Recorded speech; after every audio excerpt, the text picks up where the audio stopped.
दर्दनाक घटना अपराह्न में घटित हुई।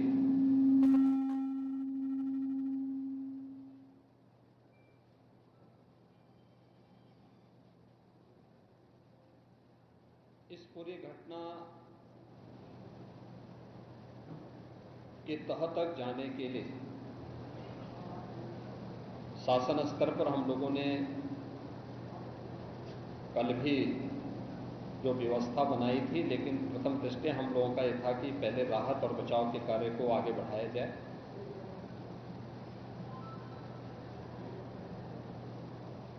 इस पूरी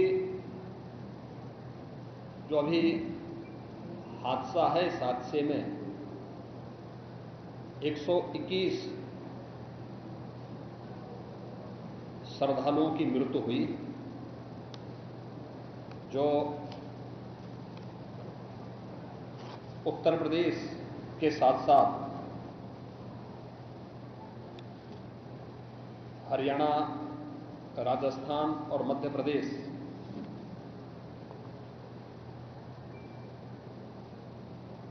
से भी जुड़े हुए थे। उत्तर प्रदेश में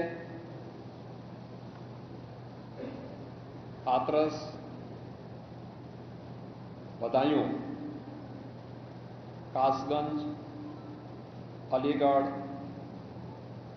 एटा, ललितपुर, शाहजहांपुर, आगरा, फिरोजाबाद, गौतम बुद्ध नगर, मथुरा, औरैया, बुलंदशहर, पीलीभीत, संभल और लखीमपुर खीरी, इन 16 जनपदों के भी कुछ श्रद्धालु जन थे जो इस हादसे के शिकार हुए हैं।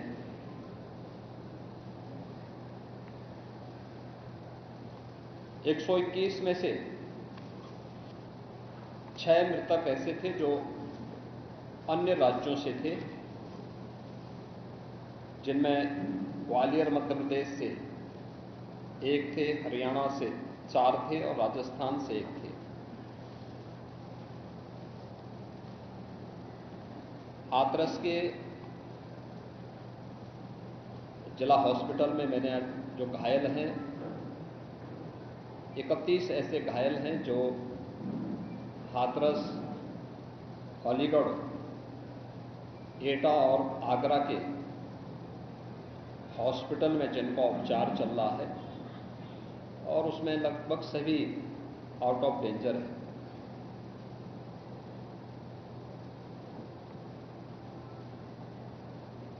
हादसे के बारे में जो वहां के चश्मदीद हैं, जो इस घटना के शिकार हुए थे, गंभीर रूप से घायल हो गए थे, उनमें से ज्यादातर जो लोग हैं जिनसे आज मैंने बातचीत भी किया है, वे सभी इस बात को बोलते हैं कि हादसा कार्यक्रम के उपरांत जब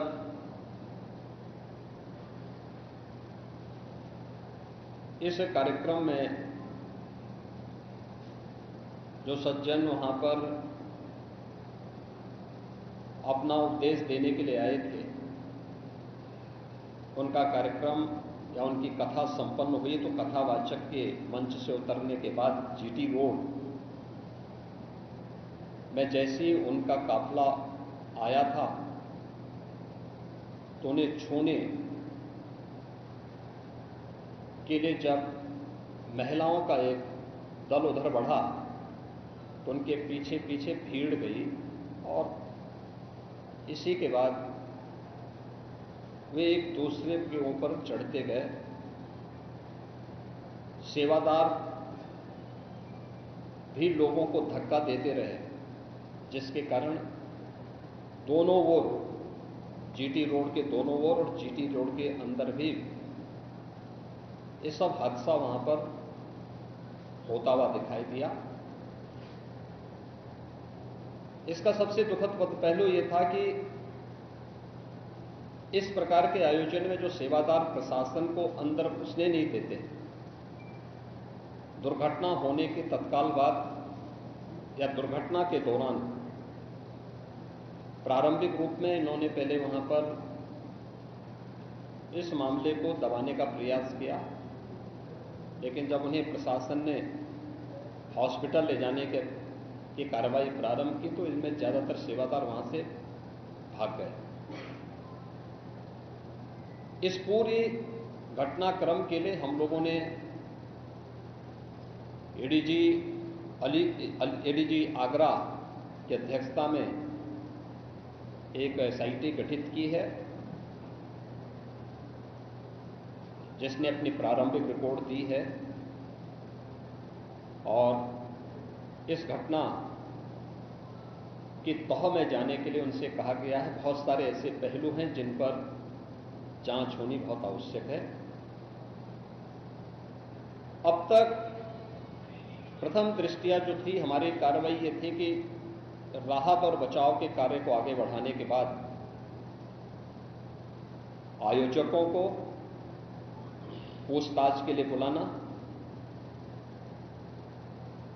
घटना के बारे में, हादसे के कारणों के बारे में उनसे भी पूछताछ करना और फिर घटना की लापरवाही और जिम्मेदारों की जवाबदेही भी इसके लिए तय करना, जिसके लिए पहले से ही एफआईआर यहां पे दर्ज हो चुकी है। इसके लिए कार्रवाई आगे बढ़ रही है।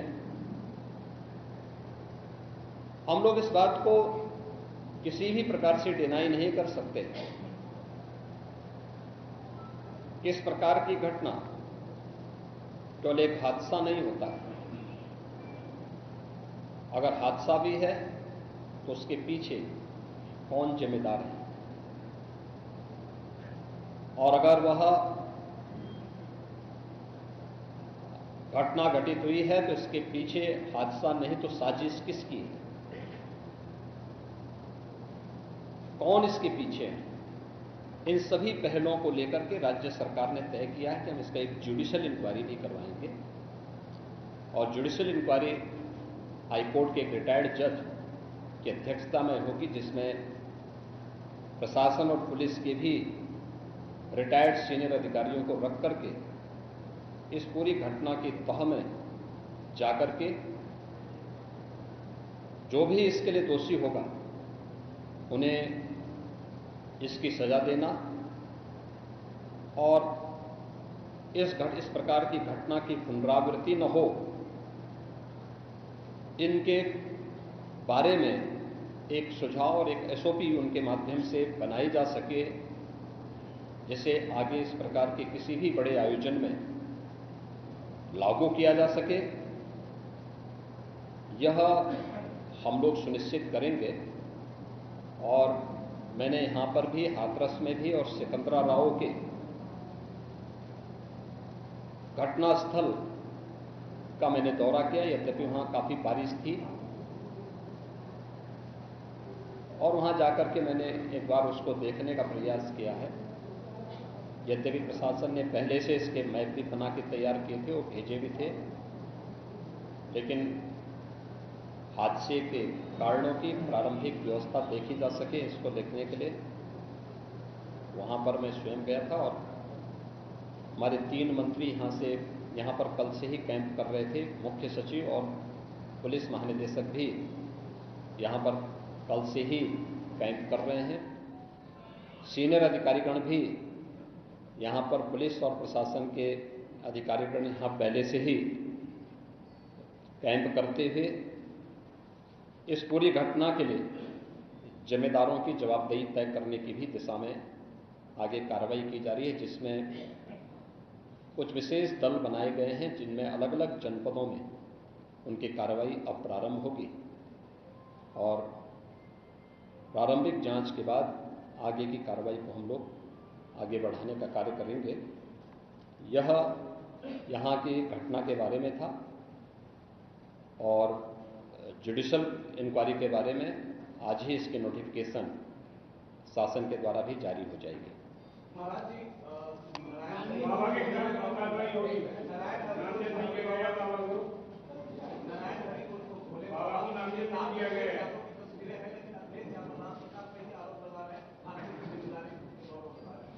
देखिए, कुछ लोगों की एक प्रवृत्ति होती है कि इस प्रकार के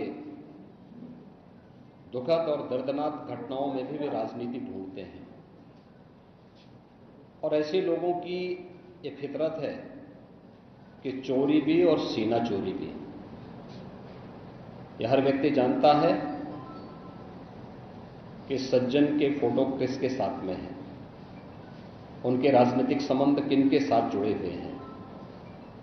तो स्वाभाविक रूप से आप लोगों ने इस बात को देखा होगा कि पिछले दिनों रैलियों के दौरान इस प्रकार की भगदड़ कहां मचती थी और कौन इसके पीछे थे। और मुझे लगता है उसकी तह में जाना आवश्यक है। जो लोग निर्दोष लोगों के जीवन के साथ खिलवाड़ करते हैं और उनकी जवाबदेही भी इसके साथ तय होगी।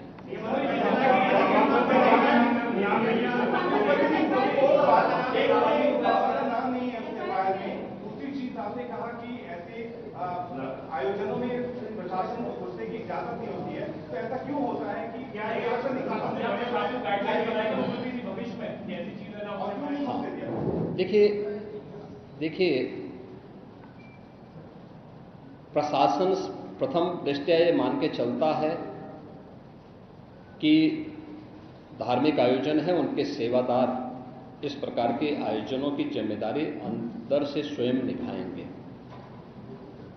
और बड़े बड़े आयोजन होते हैं, ऐसा नहीं कि ना होते हो। सावधानीवश वहां पर फोर्स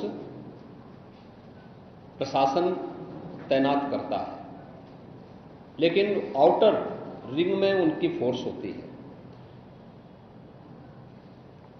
अंदर अगर आप देखेंगे तो उनके स्वयंसेवक के सेवादार ही इस पूरे व्यवस्था का संचालन करते हैं, उनकी देखभाल करते हैं। और जहां पे भीड़ अनुशासित होती है, धार्मिक और आध्यात्मिक श्रद्धा भाव के साथ लोग जहां आते हैं, वहां पर भीड़ अनुशासित भी रहती है। लेकिन जब वही कार्यक्रम निहित स्वार्थी तत्वों के हाथों का खिलौना बन जाता है, तो वह अनुशासनहीनता का नजारा वहां पर भी देखने को मिलता है। और इसका शिकार अंततः वह निर्दोष व्यक्ति होता है जो धार्मिक श्रद्धा के साथ उस आयोजन में भागीदार बनता है, क्योंकि उसको तो साजिश के बारे में पता नहीं होता है और वह अपनी उस श्रद्धा भाव के साथ आता है। लेकिन साजिश करने वाले लोग अपनी साजिश करके फिर वहां से चुपचाप खिसकने का प्रयास भी करते हैं। होना यह चाहिए था कि अगर हादसा था तो सेवादारों को वहां पर इस पूरी घटना को पहले तो अपनी व्यवस्था को सुदृढ़ करना चाहिए था, और अगर सुदृढ़ नहीं कर पा रहे थे तो प्रशासन का सपोर्ट लेकर के हादसे के शिकार लोगों को हॉस्पिटल पहुंचाने की व्यवस्था करनी चाहिए थी, उपचार की व्यवस्था करनी चाहिए थी। इसका सबसे दूसरा जो पहलू ये है कि हादसा में लोग मरते गए और सेवादार उससे पहले वहां से खिसक करके भाग चुके थे, और इसीलिए हम लोग इसकी तह में चलेंगे। और मैं इस बात के लिए आपको इस बात के लिए मैं कह रहा हूं ना कि मैंने इसीलिए जुडिशियल कमीशन के बारे में राज्य सरकार ने इसको तय किया है। हम इसके तहत निष्कर्ष पर आएंगे और इस प्रकार के बड़े बड़े आयोजन हम लोग करते रहे हैं, लेकिन कहीं भी कोई इस प्रकार की चीजें नहीं आई है। और मुझे लगता है हम लोगों ने इस प्रकार के बड़े बड़े आयोजन हमेशा किए हैं, कुंभ जैसे बड़े आयोजन किए हैं, बड़े बड़े कार्यक्रम होते रहे हैं। लेकिन इसीलिए मैंने कहा कि इसकी तह में जाना आवश्यक है कि आखिर इसके पीछे कौन लोग इसके लिए जिम्मेदार हैं। दूसरा, राज्य सरकार ने और केंद्र सरकार ने, देखिए कि एफआईआर एप्लीकेशन परमिशन के लिए जिन लोगों ने दी थी, प्रथम दृष्टया पहले एफआईआर उनके खिलाफ होती है और इसके बाद फिर उसका दायरा बढ़ता है। ये सभी अन्य लोगों के दायरे में आएंगे, जो भी इसके लिए जिम्मेदार होंगे वो इसमें आएंगे। केंद्र और राज्य सरकार ने आर्थिक सहायता की भी घोषणा की है। जो निर्दोष लोग इस पूरे हादसे के शिकार हुए हैं, उनके जो नाबालिग बच्चे हैं, जो स्कूल में पढ़ने वाले बच्चे हैं, उनको हम उत्तर प्रदेश मुख्यमंत्री बाल सेवा योजना के अंतर्गत उन बच्चों की पढ़ाई की व्यवस्था हम लोग राज्य सरकार से करवाएंगे। उन्हें जिस भी स्कूल में पढ़ रहे होंगे, जिन भी संस्थाओं में पढ़ रहे होंगे, या उनके स्कॉलरशिप आदि की व्यवस्था के लिए भी राज्य सरकार ने तय किया है। और प्रत्येक मृतक के परिवारजन को भी केंद्र और राज्य सरकार मिलकर के 4 लाख रुपए की सहायता और गंभीर रूप से घायल व्यक्ति को 1 लाख रुपए की सहायता दे रही है। धन्यवाद।